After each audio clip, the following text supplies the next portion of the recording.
Okay then, it's finally time for our champions, the San Francisco Shock, in our previews of the 2021 Overwatch League season. And the San Francisco Shock, well, they're the Shock, aren't they? Let's be honest. And there's never ever any denying that this team is going to be at the highest point of this league. They are going to be challenging right at the top. And if anyone thinks that's not going to be the case, then I'd love to know your justification for it, because this Shock team, yes, has had some minor changes recently, but it's nothing to put it down below that top echelon of the league, the top 5 in the league. So let's take a look at the Shock team. In its history, we kind of know it by now, but Shock were 9th in the inaugural season. That was a very different looking Shock roster. Then they were building, and once Crusty came in from the Boston Uprising, things really changed. They then go on to finish 2nd place in 2019, and yes, win it all, 4-0 in the grand final against Vancouver Titans. And then, although they did actually finish 1 place lower in 2020, so they finished 3rd, they still go on and win it all once again, even in challenging circumstances due to COVID-19, etc. So, San Francisco Shock, the ever-present top team in the league, arguably, or the team that everyone puts their benchmark against. When we look at other teams trying to do wonders in the league, we always say, is this a team that can beat the San Francisco Shock? And that's always the benchmark we use. So the San Francisco Shock, they've actually seen more substantial changes probably in their backroom staff this season than they have anywhere else. So they have lost, they've lost Junkbuck. Obviously, he's now co-head coach of the Houston Outlaws, and we'll see how that goes. I mean, I don't think Houston are going to do all that well, but again, you never know. And then Arachne's going over to head coach the Guangzhou Charge. So that's 2 assistant coaches moving out of the San Francisco Shock. And the thing that is always maintained, though, ever since 2018, Crusty will and still is and remain to be the San Francisco Shock's head coach. And most people, if not everyone, will say that Crusty is the best head coach in Overwatch. There is no denying it. Right now, his record proves it all. He did wonders for Boston Uprising when he was in charge of them.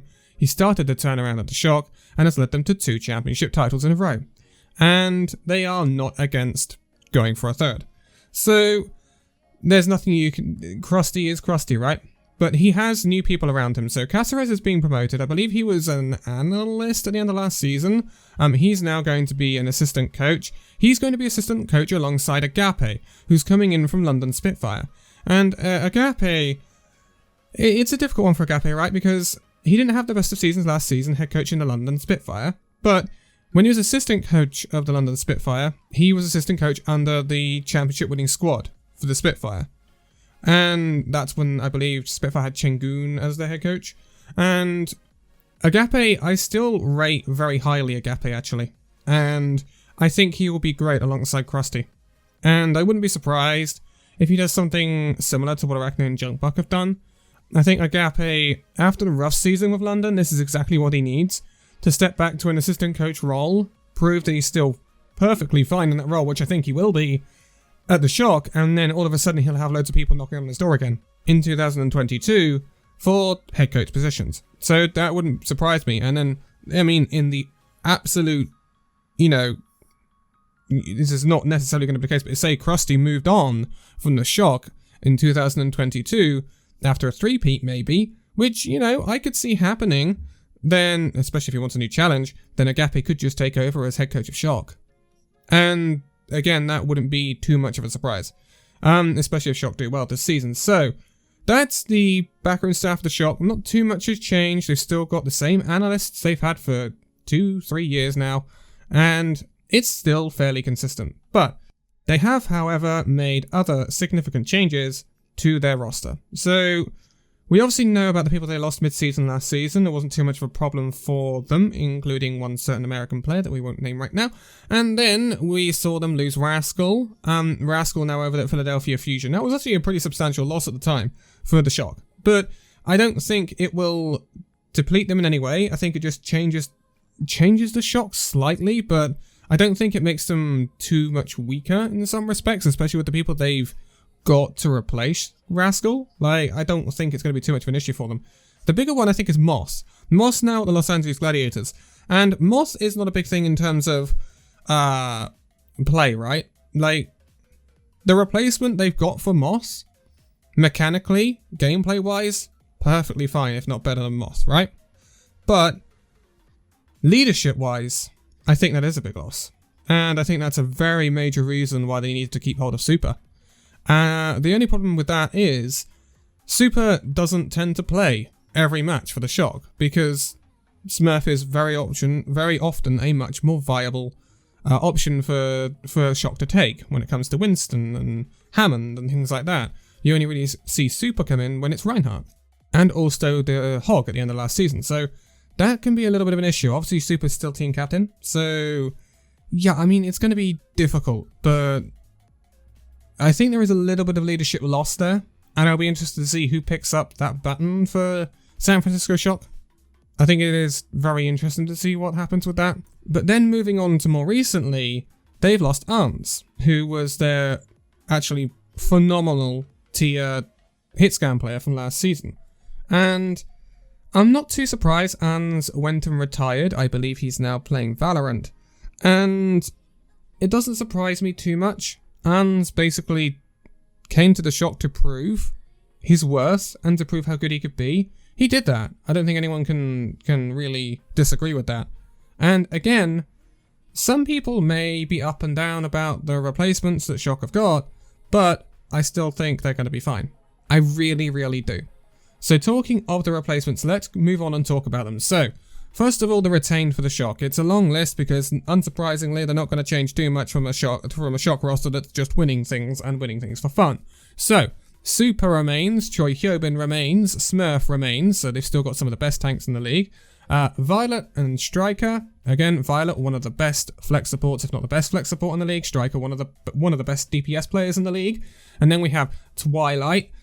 I mean, another fantastic, phenomenal flex support that, you know, could easily start on any single team he goes to apart from the Shock because he's up against Violet. In a double flex support meta, by the way, San Francisco Shock will be incredible. Tayo, the Japanese DPS player, I'm not expecting to see too much of Tayo this season, to be quite honest. But he could be a very big specialist for things like a Genji meta. But I don't expect to see a massive amount of Tayo. He came in last season after Architect left.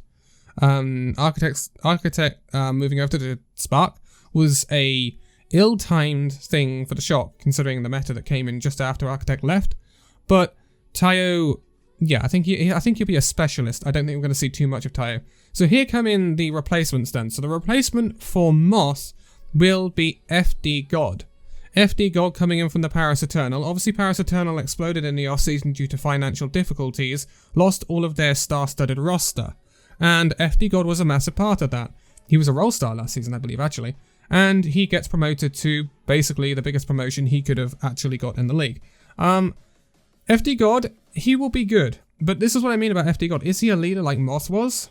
An influential voice, should we say, in the Shock? Maybe not. And I don't know, but he lacks leadership qualities, but he may make up for it in more in mechanical play. I don't know. And that's what worries me about the Shock in some respects. I think they've lost that big influential voice that was Moss, the level head, the leadership figure. And that's the only thing that worries me about this Shock team this season, because everywhere else, they're fine in my opinion. Like, if they still had Moss, I'd be saying hands down 3-peat, let's go, move on, 2022, here we come. But it's just, Moss it's going to be weird without Moss, and it's going to be interesting to see how the Shock roster adjusts. Then we have the replacement for the Flex DPS. So this is technically Rascal's replacement. This is Nero. So Nero, rough season for Nero last season, not through his own doing. Massive visa issues at the Guangzhou Charge meant he couldn't play for the Guangzhou Charge when Guangzhou Charge played in APAC. And that's unfortunate because Nero, the season before, was actually fantastically good. Like, He's a really good player, Nero. Really great flex DPS from the USA. And he will be one of the best American players in the league. And will be one of the best Western players in the league, I think. Especially under the stewardship of the coaching staff of the San Francisco Shock. I think they can get the best out of Nero. And considering we probably haven't seen the best of Nero yet, that's kind of frightening from what we used to see from him back in 2019. Hopefully he can hit the ground running for the Shock and kind of shake off that season of inactivity due to the visa issues. And then we will see a Nero at the top of his game. And a Nero at the top of his game is going to be a Nero that can basically paste pretty much any flex DPS in the league, apart from the perhaps likes of Prophet. But again, San Francisco Shock are not going to be dealing with that sort of problem on a regular basis, considering the difference in regions. We have to remember that San Francisco Shock are in the West region. They will be competing in North America. They'll be up against the likes of Dallas Fuel and London Spitfire, Paris Eternal, Houston Outlaws, Florida Mayhem. And this roster can easily beat any of these teams that he's put up against, in my opinion. However, it does have some more challenging prospects this season, with the Mayhem improving and Dallas improving and people like that.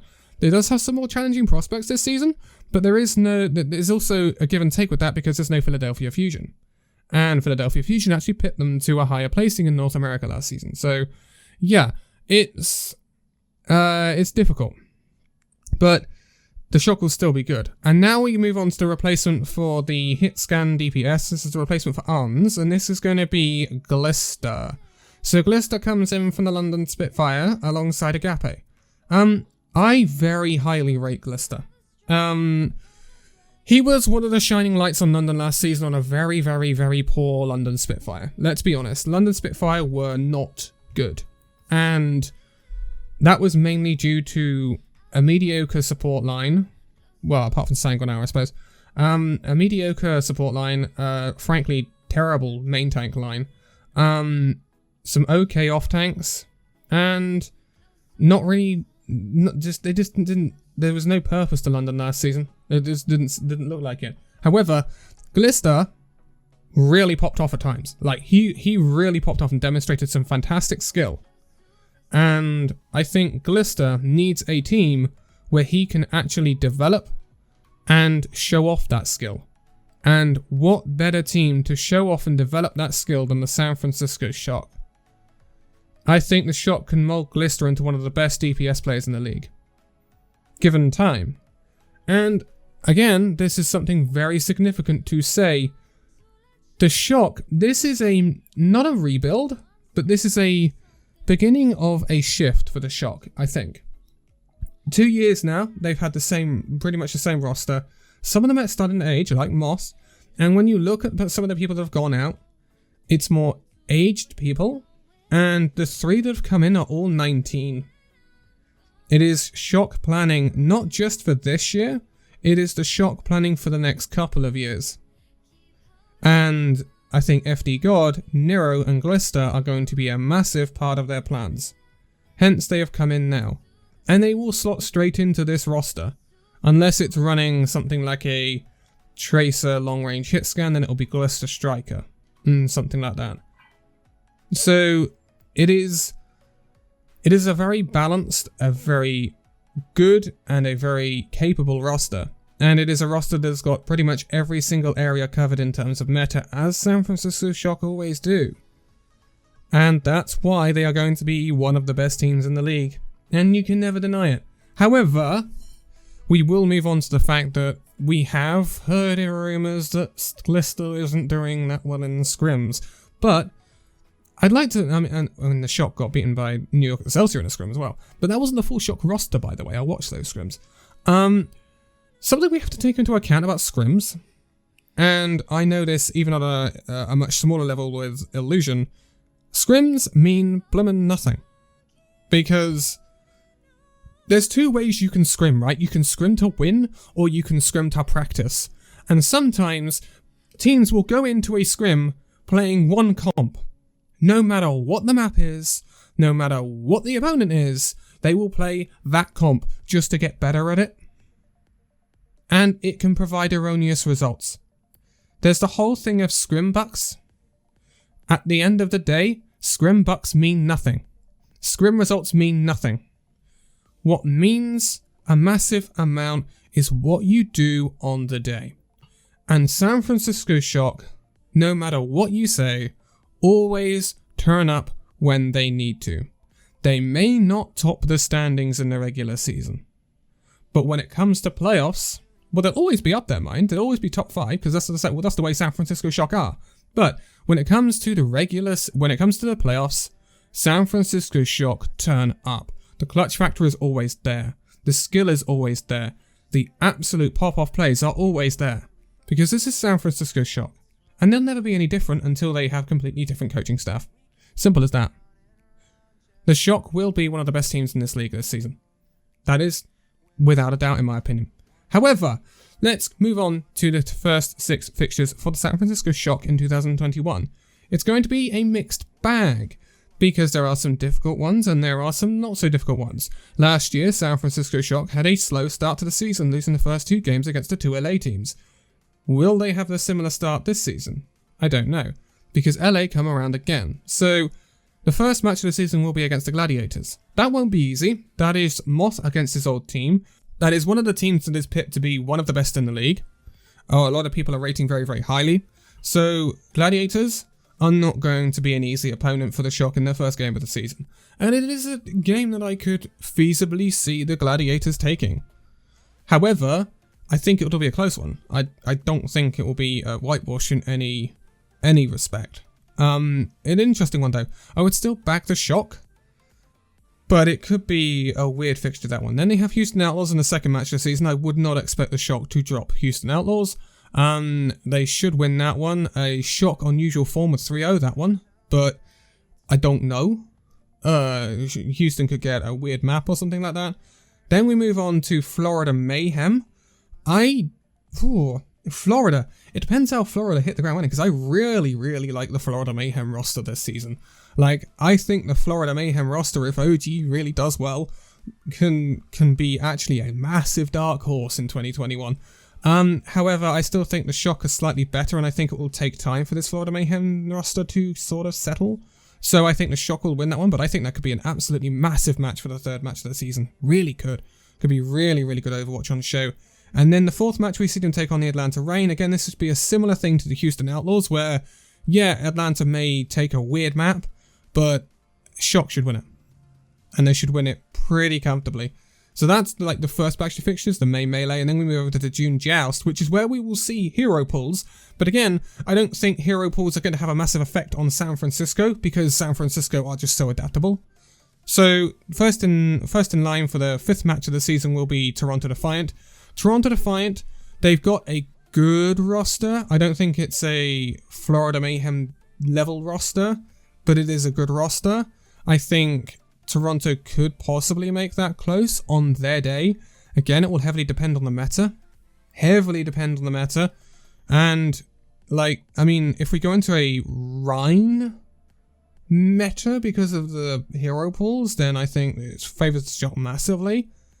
However, I think it's more than likely, looking at the meta right now, that it could be. It depends on what people run, because there's the 2 flips of the coin. There's Double Bubble with Winston, and then there's EU Brawl with Reinhardt. So it could be a very significant clash of styles in the West, to be quite honest. So it'd be interesting to see what happens there, but I still think the Shock will win that one in any case. And then the Shock versus Dallas for the 6th match of the season. Whew. Dallas, that's a match where Dallas need to turn up, make themselves heard, make it at least close. That's what I would like to see Dallas do there. However, I still think it could easily be a sweep for the Shock, simply because I think the Shock are much more versatile. And if Double Bubble reigns supreme in the main melee part of next season, of the 2021 season, in the June Joust, Double Bubble will almost certainly become unplayable because of hero pools. And if that forces Dallas onto a more brawly sort of comp, San Francisco Shock will pace them in a brawl comp, in my opinion. So yeah, it'll be an interesting one. I still expect Shock to win that one though. Dallas will be much better than we've seen Dallas before, in my opinion, but they won't be good enough. I still think there's holes in that Dallas roster. especially when it comes to DPS. But yes, that is the San Francisco Shock. They will be up and around the top echelons of the league, as they always are, and if they are not in the playoffs, I will be very surprised. And that's putting it lightly. I don't think anyone expects the Shock not to be in the playoffs. But that is our rundown of the San Francisco Shock ahead of the 2021 season, and yeah, the Shock will be up there. Simple as that. But next up, we are talking actually about the other people that were in the grand finals of last year. That's the Seoul Dynasty. That's going to be an interesting one because they're a slightly different look, and Seoul are a really difficult team to predict. Like, you really don't know whether they're going to go up or down, left or right, north or west. You don't know. You don't know where Seoul are going to end up, to be quite honest. But they're a very inconsistent team. That's all we can say. But we're getting to the end of these now, and when we do, we will be doing power rankings. I'm interested to see what you guys want in terms of whether you want full league power rankings or East and West power rankings. My inclination is to do East and West because overall rankings are not going to be that effective this season because of the way in which the season is run. But I could still do overall rankings if you wanted, but I will probably at least do an East and West one first. But I am going to leave it here for this one. All of the socials linked in the video description below for Illusion and for myself. But for now, thank you guys so much for watching the video. If you'd like to give a like, subscribe if you're new, and I'll see you in the next video. See you then.